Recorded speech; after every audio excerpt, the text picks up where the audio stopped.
What's going on, you guys? Welcome back to another video. Please like, comment, and subscribe because it really helps me out, and I genuinely appreciate it.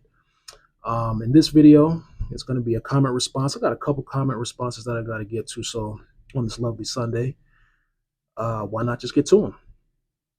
So I'm going to do that in this video. Also, quick update. Remember I told you guys I was going to extend my time on this ship for 60 days.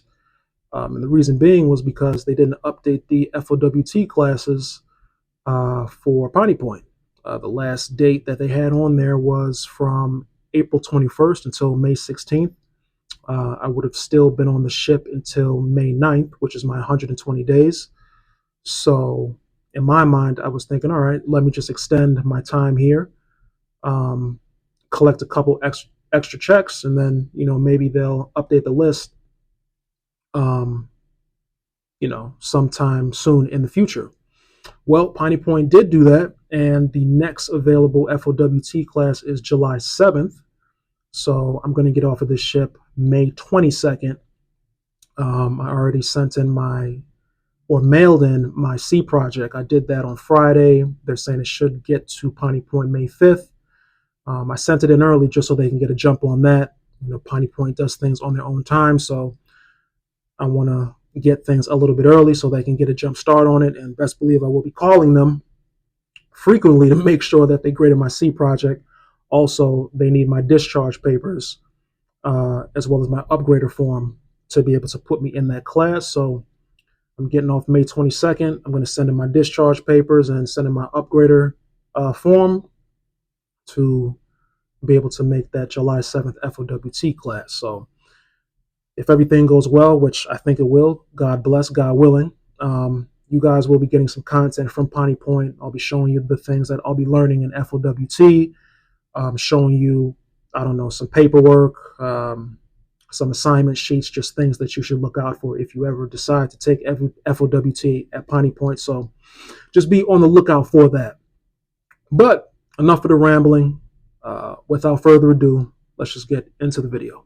All right, I have two questions from the same person, so let's just get into the first one. So from Mike Buchaman, 9548, hopefully I said your name right. His first question is, talk about how someone makes progress without the program. I have my MMC, but no experience. Mike, that's a good question. Okay, you have an MMC, you have no experience, and you're not trying to go through the program. What I would do, well, something that I did do is, and I'm assuming since you don't want to go through the SIU apprenticeship program, you also don't want to go through MSc and go through the NEO program. Cool, I got you. What I did was I applied to a bunch of jobs in the Gulf of Mexico or Gulf of America, which, anyway, the Gulf. And I also applied to jobs in the Great Lakes. There was a company called Kirby. It's either Kirby Inland or Kirby Offshore. I forgot, but if you type it in Google, it'll pop up. It's a company based out of Houston. They hit me back, but unfortunately at that time I was financially strapped. I wasn't able to afford a plane ticket to fly out to Houston. On top of that, my living situation was a little sketchy. I didn't have like a stable place to stay, so I didn't know how that would work out as well. But they did hit me back and they did offer me a job. So that can be an option for you.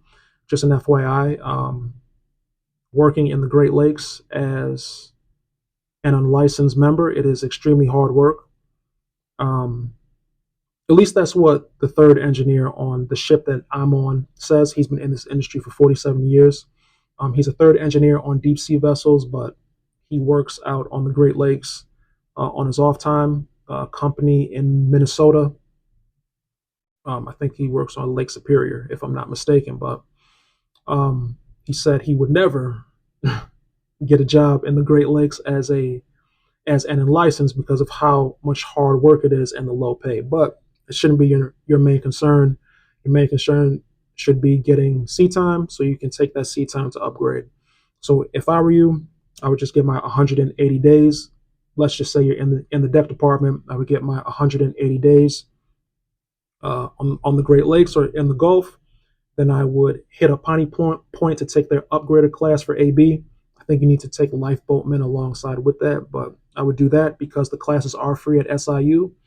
I would take the AB class. I would pass the AB class, get my AB ticket. Then I would join the SIU union as a C card. Uh, but it shouldn't be hard for you to find a job even as a C card because there's a bunch of AB jobs on the board at all times. So it wouldn't be hard for you to find a job. So um, that's what I would do. And I think that's something that you can do as well. If there's anybody else who has any other um, suggestions for Mike, please feel free to comment because those are the only two options that I know personally, and the only two options that I personally did that I got results from. So if anybody has any other suggestions, please drop a comment below and help Mike out with that one. And Mike, your second question, can a hose piper take classes at Piney Point so he can upgrade, or does he have to study on his own? Mike, that's another good question. Simple answer, you can do both. It just depends on what you want to do and what your schedule is. Me personally, I would definitely take the classes at Piney Point because they are free, and there isn't anything better than free 99. But let's just say you got off of a ship and you were really banking on taking a specific class at Piney Point, but let's just say you missed the date. Let's just say that the next date isn't for another 3-4 months, or maybe even the next year, and you really aren't trying to wait for that class. You can definitely pay out of pocket at somewhere else and take those classes. I will say this though, yes, Piney Point classes are free, but it takes up a lot of time. Like some of these classes are like a month long, or almost a month long. Some of them are 6 weeks long. They take a long time, and you realize that if you do pay out of pocket at other places that have the same class or course that you need to take, it takes like half of the time, sometimes less than a week. So you get a convenience with both. You get a pro and a con with both. It all depends on what you want to do. So yeah. And with that being said, you guys, this is the end of the video. Please like, comment, share, and subscribe. It really helps me out. I genuinely appreciate it. As I always say, God bless you guys. And please stay safe. It's a crazy world out here. So just keep your head on a swivel. Mind your business. Get your money. Take care of your family. And just stay out the way. Until the next one, you guys, have a good day.